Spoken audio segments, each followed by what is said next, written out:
ആ title winner എന്ന് പറയുമ്പോ ആ ഒരു സമയത്തുള്ള മൊമെന്റ് എങ്ങനെയായിരുന്നു? വളരെ സന്തോഷമായിരുന്നു ആ സമയത്ത്.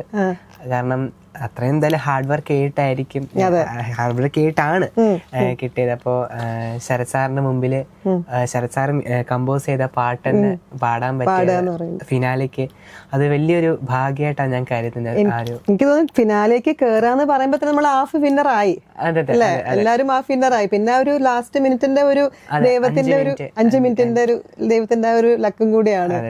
ആ സമയത്ത് എന്തായിരുന്നു, എനിക്ക് കിട്ടുന്നുള്ള പ്രതീക്ഷ ഉണ്ടായിരുന്നോ? ഇല്ല, അങ്ങനെ പ്രതീക്ഷയില്ല. കാരണം ഈ ഫൈനലിസ്റ്റ് ആയ 5 പേരും അത്രയേറെ നന്നായിട്ട് പാടുന്ന കുട്ടികളാണ്.